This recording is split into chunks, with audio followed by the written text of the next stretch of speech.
Shemel Shash, Barakatah Yahweh Shah, Barakatah Yahweh, Barakatah Yahweh, Barakatah Yahweh Shah. With this crown, I declare you our sovereign. All hail the king! I, Esdras, saw upon the Mount Zion a great people, whom I could not number, and they all praised the Lord Yahweh Bahashem Yahweh Shai with songs. And in the midst of them there was a young man of a high stature, taller than all the rest, and upon every one of their heads he set crowns, and was more exalted, which I marveled at greatly. Receive this crown as a blessing from the Most High. May your reign be just and prosperous. So I asked the angel, and said, Sir, what are these? He answered and said unto me, These be they that have put off the mortal clothing, and put on the immortal, and have confessed the name of Yahweh Bahashem Yahweh Shai. With this crown I bestow upon you the legacy of our people. Rule wisely. Now are they crowned, and receive palms. Then said I unto the angel, What young person is it that crowneth them, and giveth them palms in their hands? So he answered and said unto me, It is the Son of Yahweh, whom they have confessed in the world. Then began I greatly to commend them that stood so stiffly for the name of the Lord. With this crown, I charge you to lead our people with wisdom and strength. All hail the new king. Hail! Then the angel said unto me, Go thy way, and tell my people what manner of things, and how great wonders of the Lord thy God thou hast seen. I now crown you king. All hail the new king. Long live the king!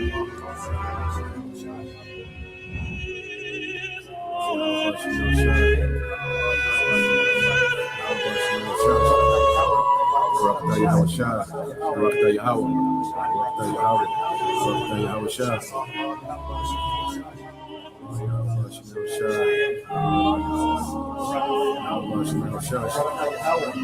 Barakatah Yahweh Shah, Barakatah Yahweh, Barakatah Yahweh, Barakatah Yahweh Shah.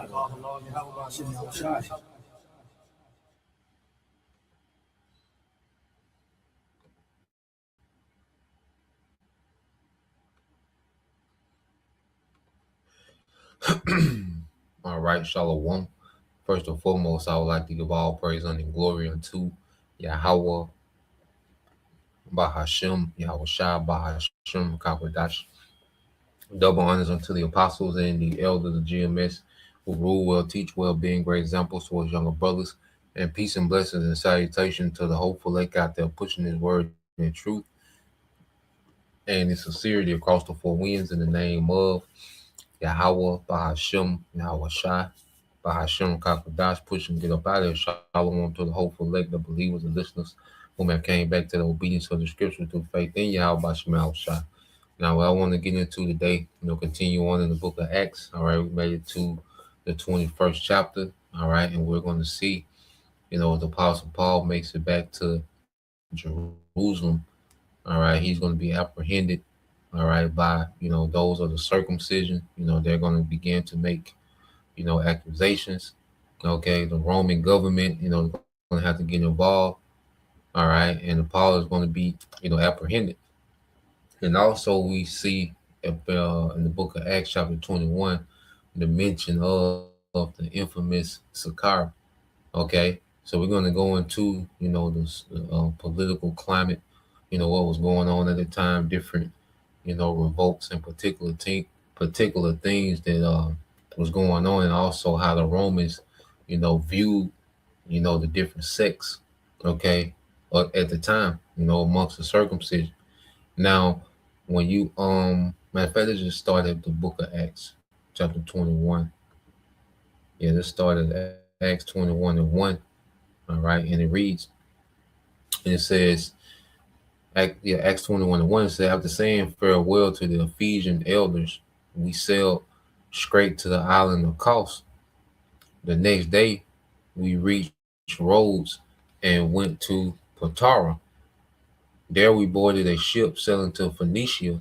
We sighted the island Cyprus, passed it on our left, and landed at the harbor of Tyre in Syria, where the ship was to unload its cargo. When we He said when we went ashore, found the local. He said we went ashore, found local believers, and stayed with them a week. These believers prophesied through the Holy Spirit that Paul should not go on to Jerusalem. When we returned to the ship at the end of the week, the entire congregation, including women and children, left the city and came down to the shore with us. There we knelt and prayed and said our farewells. Then we went aboard and they returned home. So you had the believers, not wanting, the Apostle Paul to go back to Jerusalem because they knew, okay, that the Jews, sought, to do, those unbelievers, okay, them wicked niggas amongst the circumcision, there was vehemently, aggressively against the teaching of Apostle Paul to the Israelite foreigners. Okay. So the spirit was on them, to constantly, everywhere he went, as it was being, told about how Apostle Paul, his mind was made, to go back to Jerusalem, for the Feast of Pentecost. Okay. So his mind was made, and as the scriptures say, the man's goings of the Lord. You see? So, their emotions wanted Apostle Paul to stay away, but it was meant for the Apostle Paul to go back to Jerusalem, and things had to play out, according to the will of Yahweh Bashim Shah, because in order for particular things to happen that Yahweh Shah said will happen, as we remember when you go later on, early on in the book of Acts, okay, it was a part of the Apostle Paul's office, to be apprehended, and to have a testimony amongst, all right, these different governors and potentates, okay, administrators. Now, yep, this is the book of Acts, chapter 9, verse 15. It said, "But the Lord said, go for Saul." That's when he's still being referred to as Saul. Okay, early on in the book of Acts, it says, it's speaking of Paul, though. It says, "Go for Saul is my chosen instrument to take my message to the Gentiles and to kings, as well as to the people of Israel." So Apostle Paul, we're going to read, all right, later on in these chapters of Acts, he was brought, before certain kings, governors, ultimately all the way unto Caesar, okay, with the testimony of Yahweh, okay, to be a witness. Now, he wasn't trying to convert, okay, these Edomites that was in, these high offices, okay, but they would inquire, what he believed, okay. So the message of Yahweh was known even in the highest courts, okay, of the Roman Empire. Okay, it wasn't no secret what was being taught. You see, so let's go back to the book of Acts 21. Because Apostle Paul, he was just dead set. The spirit on him to be dead set to go back to Jerusalem. There's Acts 21:6, and says, "And said our farewells. Then we went aboard, and they returned home." The next stop after leaving Tyre and Ptolemais, where we greeted the brothers and sisters and stayed for one day. The next day we went on to Caesarea and stayed at the home of Philip the evangelist, one of the 7 men who had been chosen to distribute food. He had 4 unmarried daughters who had the gift of prophecy. Now, a woman, all right, I read this, a woman that's, ambitious to teach, okay, looking for some loophole, trying to find, Hebrew feminism within the scriptures. Nah, man. Okay, the office of a prophet, all right, that's for men. Now, women do have, certain women, are prone to have dreams concerning prophecy. Okay, but the office to prophesy, okay, to go into the scriptures and be in a position of authority, okay, over other believers. Well, that office is for the prophets, man. Okay, women don't have that office as a prophet, or and a prophetess is not a woman.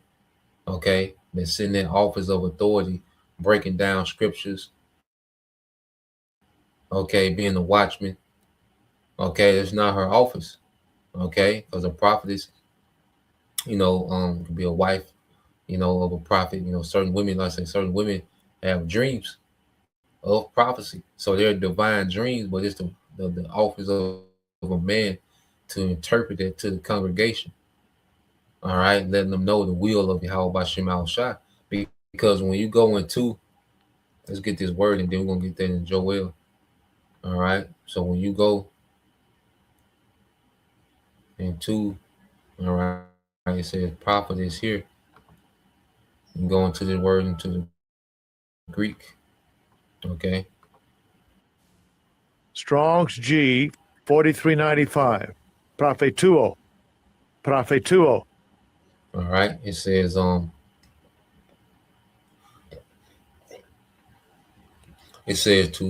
prophesy, to be a prophet. It says to speak forth divine inspirations, to predict.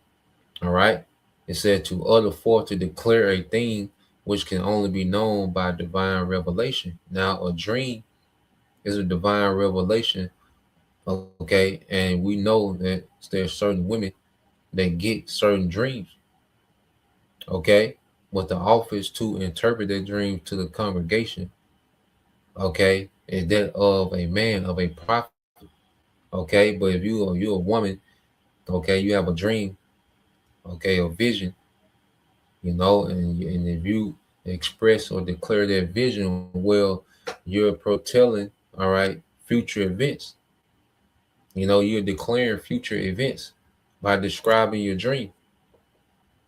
You see, because prophecy means to speak before something happens.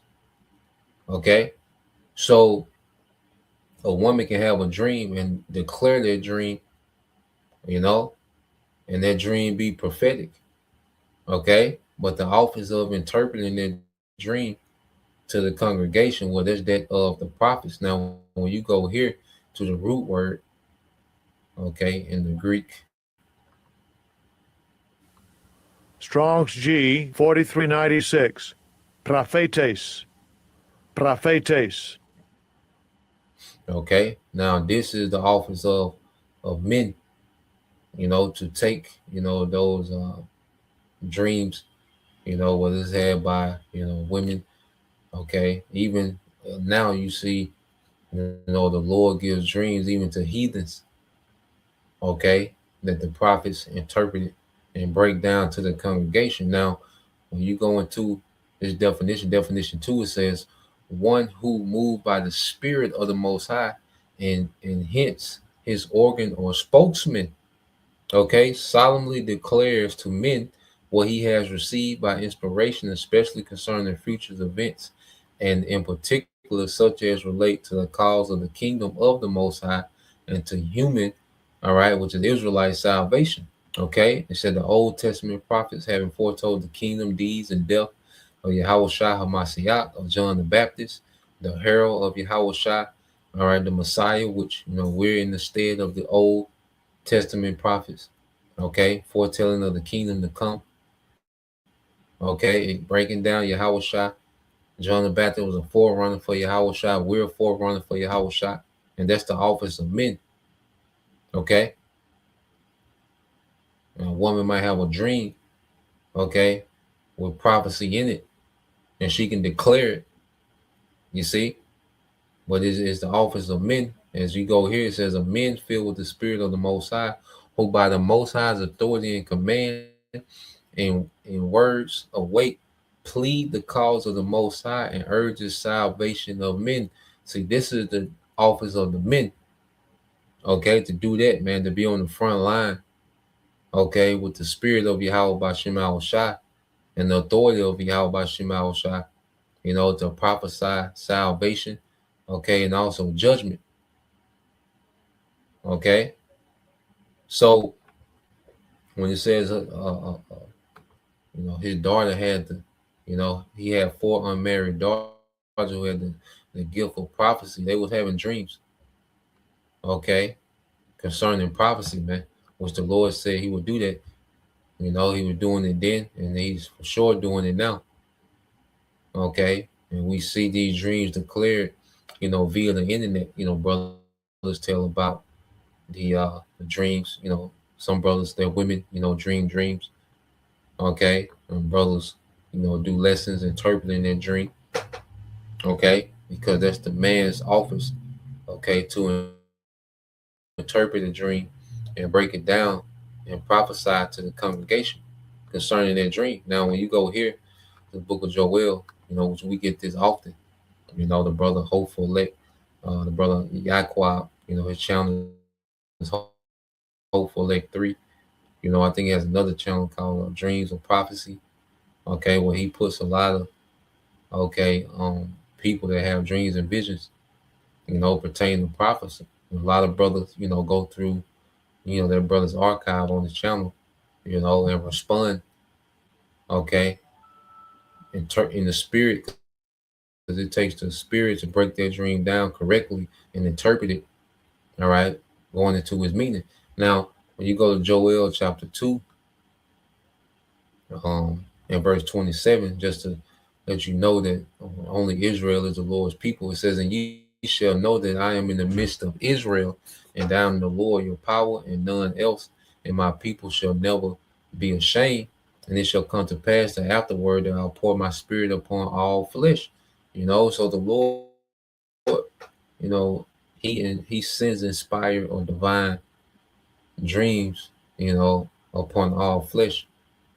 Okay, you don't have to be an Israelite to get a prophetic dream. Okay, but the office of the prophets, those that are meant to interpret, okay, and to break down the dream, you see, according to the scriptures, through the spirit and the authority of Yahweh by Shem Al Shai, that office is only for Israelite men. Okay, it says, "And your sons and your daughters shall prophesy, your old men shall dream dreams, and your young men shall see visions." Okay, and you have Jake that's not in the truth, that be having dreams. Okay, you have women that's not in the truth that be having dreams. Okay, and that's the Lord pouring His Spirit out upon all flesh. Okay, so these four daughters, this Jake, they'll believe. Okay, they just had, the Lord was using them, okay, to send dreams. You see, so you go into this word, prophesy in the Hebrew, which is Nabah. Okay, to prophesy, it says under the influence of divine spirit. Okay, yeah, it says under influence of divine spirit. So the Lord sends divine dreams, okay, to different vessels. Okay, but it's the men, okay, that embody that divine spirit to interpret those dreams. Okay, so it takes men, that the spirit is on to interpret those divine dreams. But those dreams can be sent to people that's not in the truth. And the Lord can just allow His Spirit, okay, to send someone a divine dream, just so the prophets, okay, who are possessed by, all right, that divine spirit, the Rakakwadash, to break those dreams down, you know, and bring out the understanding for the congregation, okay. But if you this woman, you just have this, you just want to comb the scriptures to find, okay, some justification for you want to do what you want to do. You're going to take that and it's going to mean whatever you want it to mean. Okay. This the book of Acts 21:9. It says, "And the same man had 4 daughters, virgins, which did prophesy. And as we tarried there many days, there came from Judea a certain prophet, okay, named Agabus. And when he was come unto us, he took Paul's girdle and bound his own hands and feet and said, Thus said the Holy Spirit, so shall it says, so shall the Jews at Jerusalem bind the man that owneth this girdle, and shall deliver him into the hands of the Gentiles." All right, which ultimately is going to be the Roman government, okay, that was going to have, Apostle Paul apprehended, before it's all said and done. Acts 21:12, it says, and when we heard these things, both we and they of that place besought him not to go to Jerusalem. Then Paul answered, what mean ye to weep and break my heart? For I'm ready not to be bound only, but also to die at Jerusalem for the name of the Lord Yahushua. Okay? And we have to count that cost. We have to factor that in. You know, this is a part of what we do is a factor. Okay, death has to be factored in too. You know, this thing of ours, man. And we can't look at our life. It's precious to do this ministry, and we know that He is. Okay, and we know Yahweh Shai is the resurrection, man. So we don't do these things, with a mind as if death is the end. Nah, man. Death is just a possibility, but it's not the end. And death doesn't separate us from the victory and send Yahweh Shai to come. Okay, Revelation 2:10 said, fear none of those things which thou shalt suffer. Behold, the devil shall cast some of you into prison, that ye may be tried, and ye shall have tribulation 10 days. Be thou faithful unto death, and I will give thee a crown of life, man. Okay? So we're promised a crown of life, man. It's immortality, man. And there's authority with Yahweh Shai forever. So this thing called death, it should have no sway on us, man. And I know it's easier said than done, but this is why we have to meditate on these things in this grace period, man. Okay, Yahweh Bashim Al Shah has something far better, okay, than this current life we got, man. And we have to even our life as we claim to be all in. Well, that's our life as well, man. Even death. Okay, our life is on the table. It's in the middle of the table with everything else, man. When it comes to victory in Yahweh Shai. Okay, we want that job well done by Yahweh Shai, man. Okay, and those that have to die, they're gonna get that job well done before everyone, man. Okay, so that's why even when you go here to another book in Revelation, and this is us not shunning you to tell you the whole gospel, man. There's good news even in death, man. Because those that's in Yahweh Shai, there's really no death, man. You see, Revelation 14:13 says, and I heard a voice from heaven saying unto me, right, blessed are the dead which die in the Lord from henceforth. So it's a blessing to die in Yahweh Shai. All right, because there's a win. And then if you die, well, guess what? There's no more suffering. No, your fight is over. Okay, now you're just waiting on Yahweh Shai to come back, and you you see, you're gonna be changed. You're gonna be on that chariot already changed, man. If that's our life, we'll be on that chariot already changed, man. Okay, while those that remain are being delivered. You see, those that die be already there. Okay, said, yeah, said the Spirit, that they may rest from their labors and their works do follow them, man. So there's no such thing as serving the Lord in vain. Even in death, it's still a victory, it's still a reward, man. We're not going to miss out on seeing the Lord judge, all right, the whore, which is America, man. You're not going to miss out on seeing America being turned to a lake of fire. Yahweh Shai conquering the heathens, man. We're not going to miss out on that, man. If we're a part of that number. So death doesn't separate us from victory, man. And we have to fully believe that going into these times, man, because that's a possibility. Okay? That has to be factored in. You see?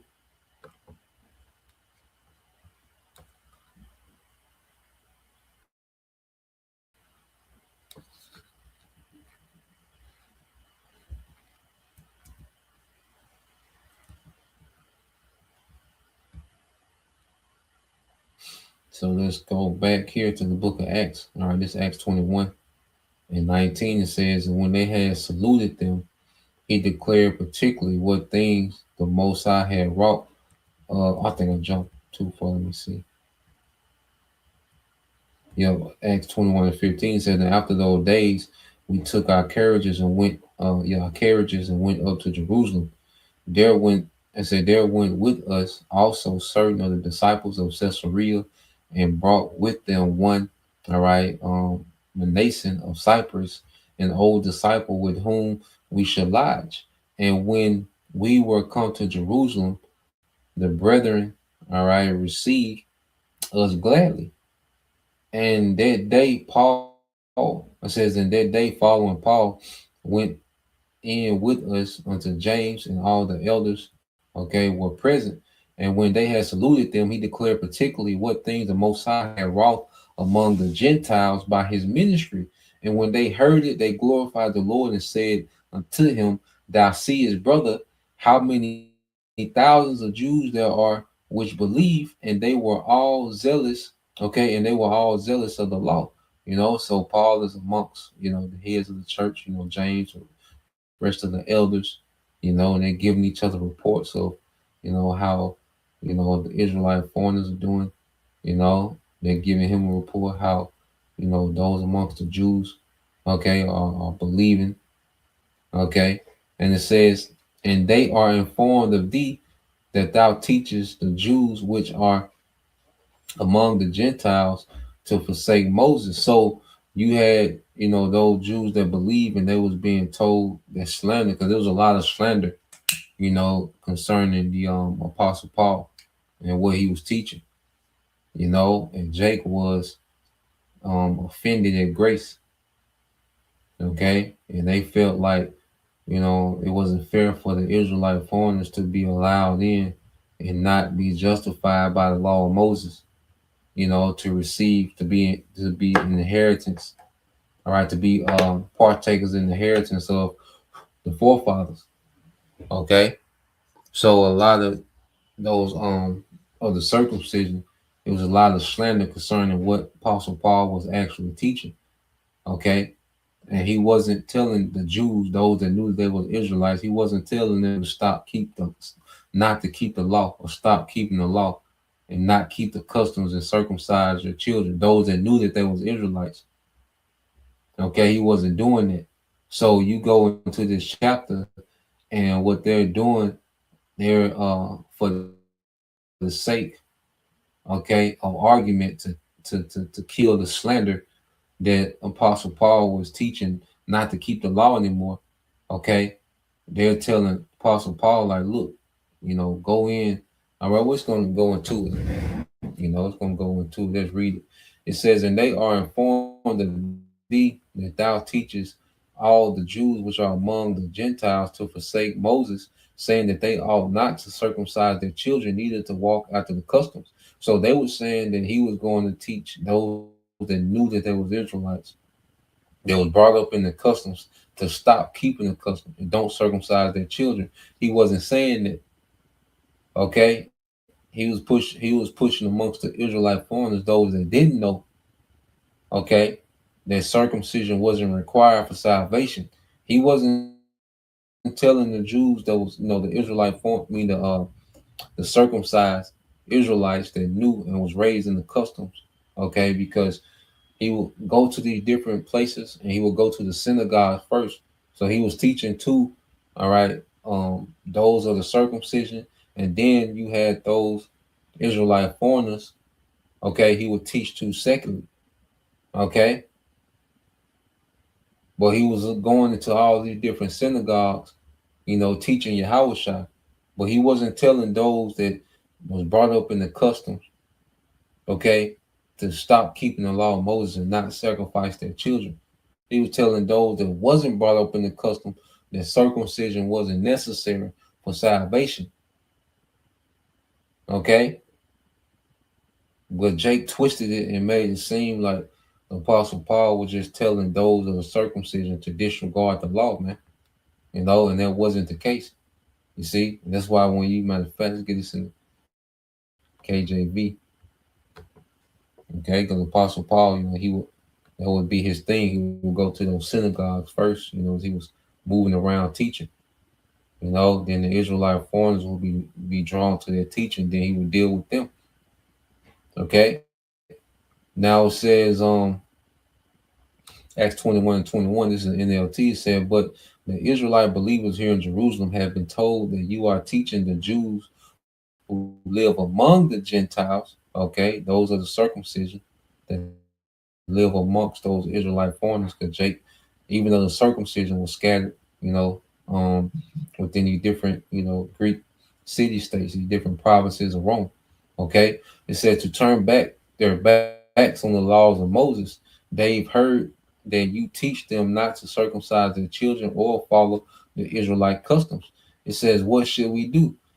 They will certainly hear that you have come. It said, here's what we want you to do. We have 4 men who have completed their vow, okay, which is a vow of the Nazarenes. Okay, it says, go with them to the temple and join them in the purification ceremony, praying for them to have their heads ritually shaved. Okay, then everyone will know that the rumors are false and that you yourself observe the Israelite laws, man. So they was um getting the Apostle Paul, to partake in this purification ceremony of these jakes who had completed their vows, okay, dealing with the vow of the Nazarenes, okay, and they wanted to do this to dismiss those rumors as if the Apostle Paul had just went renegade from the law, okay, as if he was against the law, like he was an anti-law, okay, but he was teaching grace, okay, within the law, man. Okay, that no one is justified by their law. Okay, but he ain't preached discontinuation of the law, man. Okay, so they wanted him to partake in this purification ceremony of these jakes who had finished their Nazarene vows, which also would require sacrifice as well. So they would know that he's not. He that's false. Okay, it was to dismiss rumors. Okay, so when you read 24 again, it says, go with them to the temple and join them in the purification ceremony, paying for them to have their heads ritually shaved. Then everyone will know that the rumors are all false and that you yourself observe the Israelite laws. As for the Gentile believers, they should do what we already told them in the letter. Okay, and see, you had niggas try to use this and say that, they got on Apostle Paul for teaching wrong. Nah, man. Okay, they still stuck to the same counsel from Acts the 15th chapter, man. They still stuck to the same counsel, man.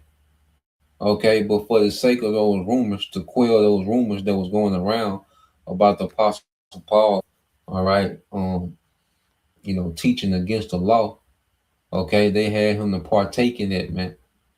For the sake of those believers of the circumcision, so they can understand that it wasn't no discrepancies, okay, and it wasn't no confusion about them not continuing in the law, okay.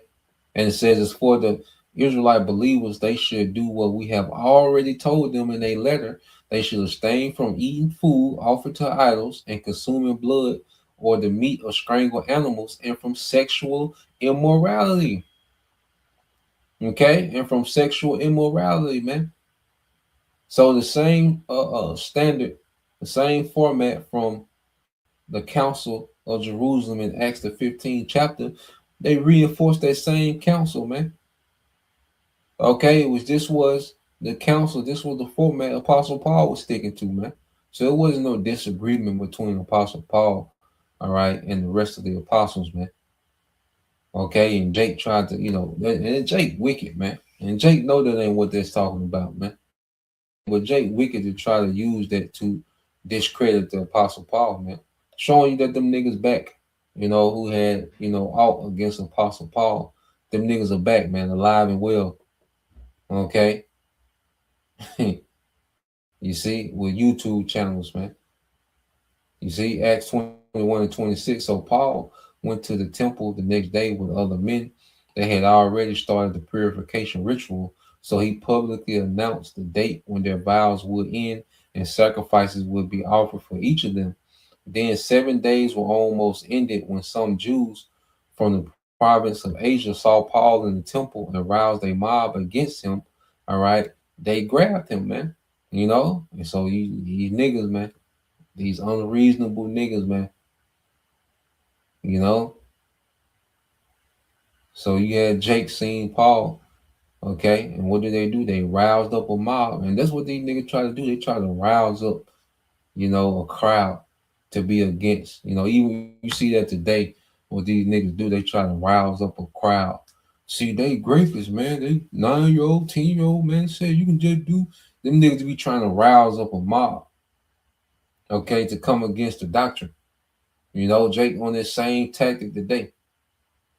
Okay, man, they this, man, they talk this, man. They got Edomites in the camp, but then a nigga go teach everybody can make it. The same nigga that had all these accusations and used to rouse these mobs up, man, they got Edomites in the camp. Now everybody can make it. Now Edomites can be on the chariot.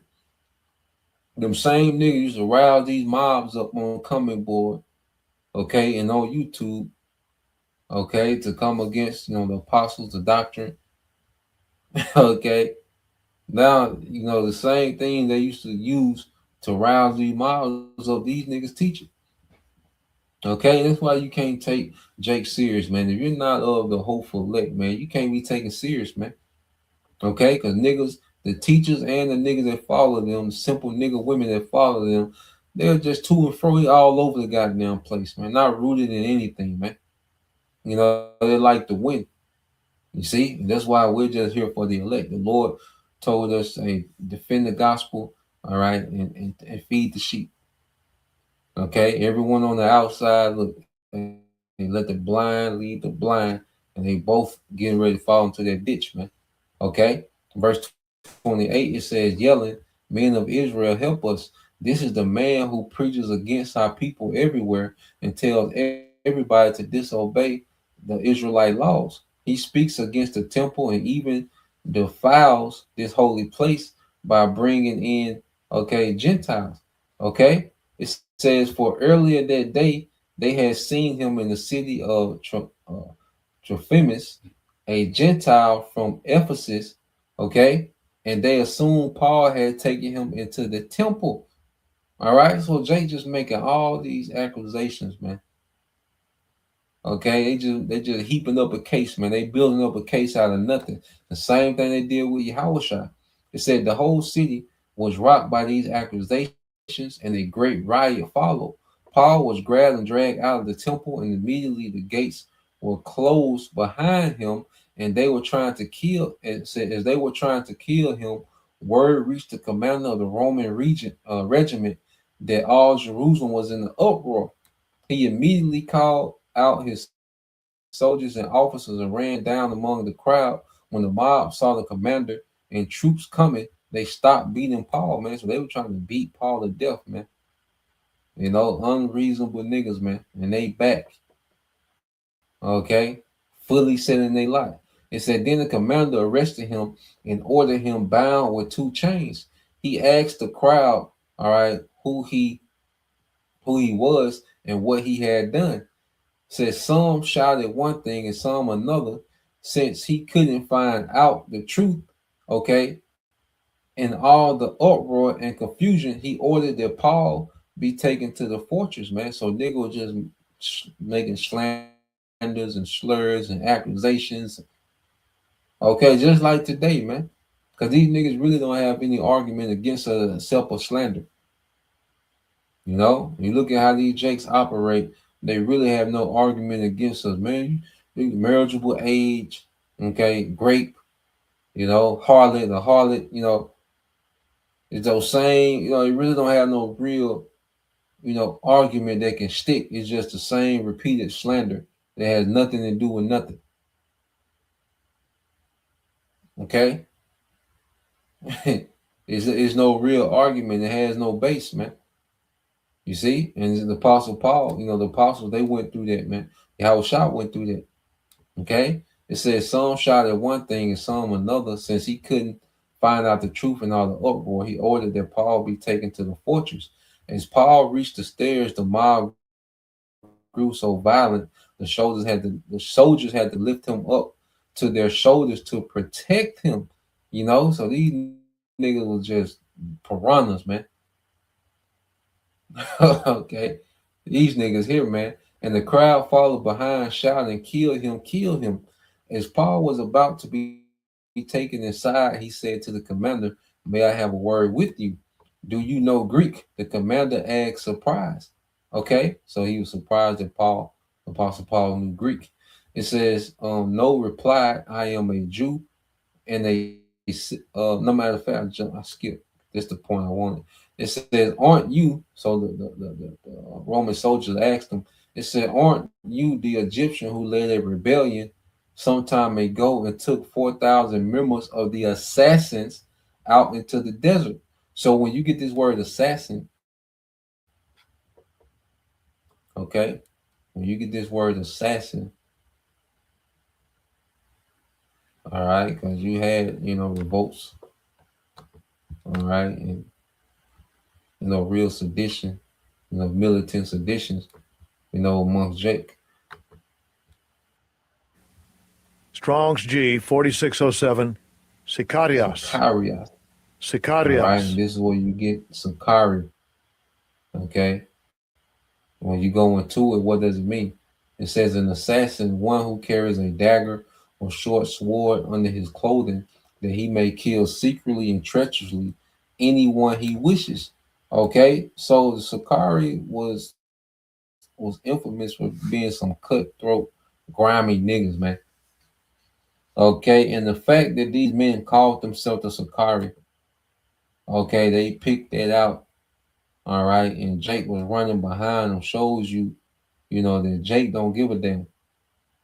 Okay, so they was known to be these cutthroats, man. Okay, dagger men. All right, Sicarios is where you get Sicarii. Okay, so they was known amongst the Romans. All right, for being militant and seditious. Okay, so he asked Apostle Paul was, he their ringleader. Okay, this Egyptian, this ringleader that led, okay, this band of Sicaris, okay, in rebellion. So Apostle Paul said, "No." Paul replied, "I am a Jew and the citizens of Tarsus in Cilicia, which is an important city. Please let me talk to these people." The commander agreed, so Paul stood up on the stairs and motioned to the people to be quiet. Soon a deep silence enveloped the crowd, and he addressed them in their own language. Now it says Aramaic, but he's speaking of Hebrew. All right, he spoke to them in Hebrew. All right, the circumcision. So he was able to speak to, the Roman soldiers in Greek. Okay, but then he was able to speak to the circumcision in Hebrew. All right, so they mentioned the Sicarii. So just a quick, look up dealing with Sicarii. So I asked the chat. Okay, let's see, this the right one. Let's see here. All right, so I asked the chat. I said, the Israelite custom of redeeming your brother. All right. Oh no, that's not the one. Where did it go? Salaki. I got a few pulled up. Salaki on my end.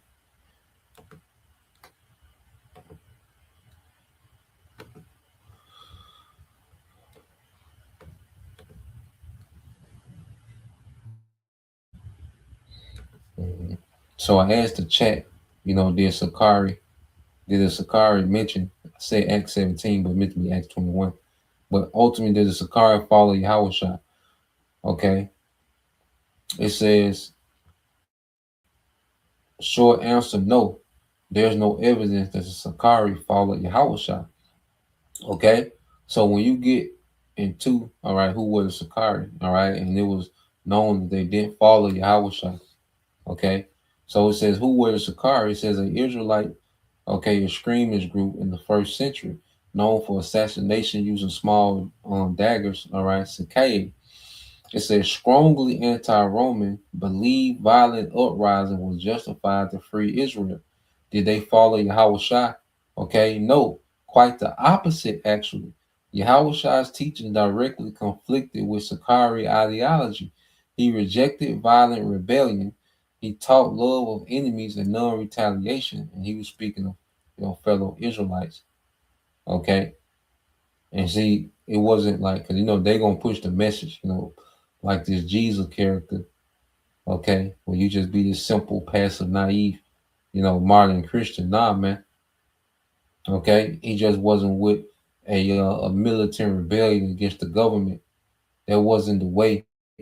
All right. Then Rome was going to fall. Okay. You see? And it wasn't on Jake to try to pull that off, man. You see, so he was teaching his followers, not to take that stance, okay, of being militant, And it says his kingdom was not political or military, okay? It said the Sicarii expected liberation through violence and revolution. Yahushua taught liberation through repentance, faith, and the kingdom of the Most High.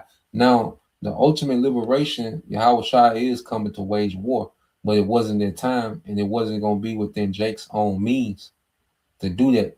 You see, Jake wanted to take things into their own means. Yahushua was preaching. That's why Yahushua said, "This was my kingdom, my servants will fight." But it wasn't time for the kingdom of Yahushua to be established in the earth. Okay? Because this kingdom, this current kingdom that we in now, Yahushua is coming to wage war on this kingdom. Okay? But it wasn't this time then. It wasn't for damn show. Okay, time for Jake to rise up amongst themselves and be militant against the fourth beast, man, the Roman Empire. Okay? It says, why are they mentioned in Acts? It said the Romans often confuse Israelite groups with one another, and that's why when this devil roll, okay, and he pushes propaganda, all right, the people not gonna know the difference between the GMS and Genesis. Okay, I use ISUPK. They're not gonna know the difference. Okay, we're gonna be lumped all together. Okay, but the difference is the Lord is going to be with his chosen. That's why I say, then shall be known who are my chosen. Okay, when you go to what's that? Second Ezra 16th chapter. Okay, when he shall be like a madman, sparing none, then shall be known who are his chosen, man. Okay, because we're going to be all lumped up in the same category, man, through this devil propaganda. Okay, but the scriptures say in the midst of that, then going to be known who is chosen. We're going to know who is telling the truth, man. Okay, when this devil rolls, man, because there's going when this devil, makes his move, because there's going to be a standard lifted for the true believers, man, the true prophets, those who was telling the truth the whole time, man, those who were sincerely following Yahushua the whole time, man. Okay, but this just shows that Esau, okay, he's just gonna lump everything together, and the public perception is that, hey, we're all together, man. Okay, when Esau, pushes propaganda to demonize, Ishmaelites in the Middle East, is all together. Okay, the American public don't know the difference between ISIS and Al Qaeda, all right, and Nasrallah, and they don't know the difference with all that, man. Okay, it's just a whole region, okay, of terrorists, man, to the American public. Okay, it says the Romans often confuse Israelite groups with one another. When Paul was arrested, the commander thought he might be connected to a known violent rebel group, the Sicarii, but Paul makes clear he is not. It said, bottom line, Sicarii, violent national revolutionists, followers of Yahushua, and violent, spiritually focused movement, man, and seeing through the spirit of Yahushua, man, this place is being taken down. Okay, and the earth is moving to the temple of Yahushua. Okay, which the Lord is using the prophets to set the tempo. Okay, to speak these things into existence, man, to speak Jacob's trouble into existence, man, to speak this third world war into existence, man, the MOTB. Okay, the prophets are being used in the spirit to speak these things into being. And that's what's going to take this place down, man. The prophets the Lord is using the prophets to take this place down, all the way up into the coming of Yahushua, man, was just going to finalize this place being taken down. Okay, it says no biblical or historical source links the Sicarii as followers of Yahushua, and this is the guys that they named their group after, man. Okay, and you see what happened to it. You see what happened to the leader. You see what came with that guy. Okay, this nigga dressed like Steven Seagal now, man. Okay, with them dingy ass herringbones. Okay, and the Fendi skull cap. Out of there, man. Okay, you got a car. Okay, nigga dressed like a Sunday school teacher, man. Vacation Bible school ass nigga, man. And it was all these tough guys, Sicarii, the guns, and now one of them is a vacation Bible school teacher, and the other one, okay. Alizar, man, you don't know what this nigga is, man. You don't know he want to be a podcaster, a full-time gang banger. You don't know what this nigga want to do, man. Okay. But this is the movement that these niggas. This is the brand. Okay, these niggas revived in Israel, the Sicarii, man. Okay, it says if you want, I can break down. All right, I think I went to it. Yep. So it said the Zealots versus the Sicarii, not the same but related. It says Zealots. It said it was a broader. You had some Zealots that eventually followed Yahushua. You can go into that. Zealots, certain Zealots. They repented from them ways. Okay, and they follow Yahushua. Okay, it says broader anti-Roman resistance movement believed Yahweh alone was Israel's king. Some were militant, some were more ideological, active, especially during the Israelite revolt. Going to 66 to 70 CE. Okay, going into what they call the Roman Israelite Wars. Okay, and this began under Nero. Okay, and it finished with Vespasian and his son Titus. Okay, ending their revolt and destroying, the temple. Okay, it says extreme faction within or alongside the Zealots. So this is going to the Sicarii. It said name comes from Sikah, which is dagger, specialized in public assassinations. Even of fellow Israelites, they saw as collaborators, operated through fear and terror, not just resistance. Think of it like this: all Sicarii were Zealot type revolutionary, but not all Zealots were Sicarii. Okay, so Sicarii was the far more extreme of the two. Okay, just some wicked cutthroat niggas, man. And both of them was off. Okay, but you had members of the Zealots that began to follow Yahweh and they put off their way. Okay, they put off their militant, do it ourselves, mindset. They humbled down and follow Yahweh. But you don't have no reports of the niggas of Sicarii doing that, man. Them niggas was just in the league of their own, grimy, cutthroat niggas, man. Okay, it says now Barabbas, okay, Barabbas likely tied to insurgents. The gospel describes Barabbas as an insurrectionist, a murderer, in prison for participating in a revolt. Mark 15 and 7, Luke 23 and 19. Those labels fit Zealot Sicarii activity perfect.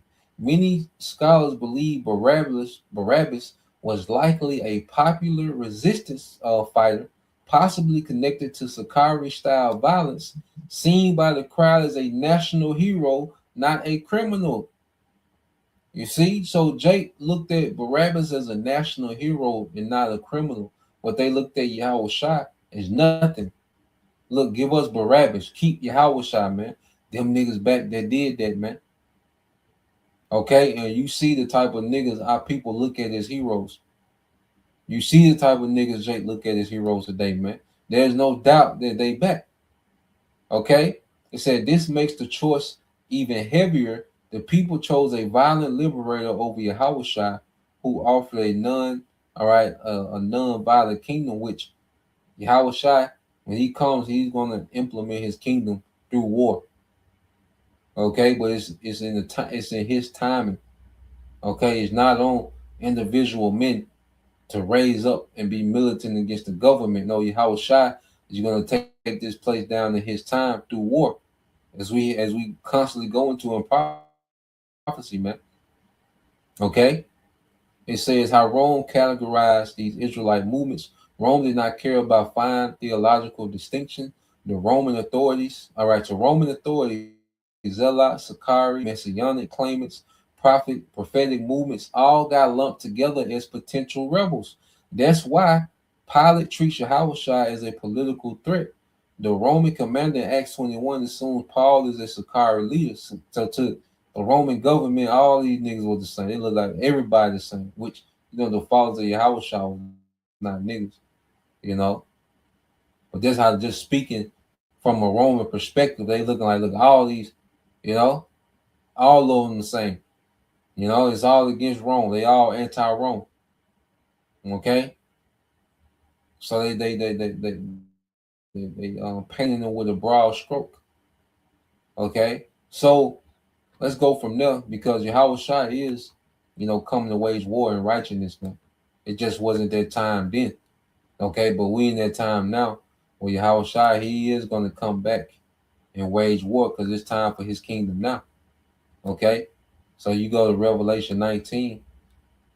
Okay, let's go Revelation 19 and 2. Let's get in KJV. All right, this is the book of Revelation, chapter 19 and verse 2. It said, "For true and righteous are his judgment, for he have judged the great whore, which did corrupt the earth with her fornication, and have avenged the blood of his servants at her hand." Okay, so Yahweh Shai is coming to wage war, man, and righteousness. Okay, beginning with the whore, which America, which is likened to Rome itself, man. He's going to completely obliterate America and turn it to a desert.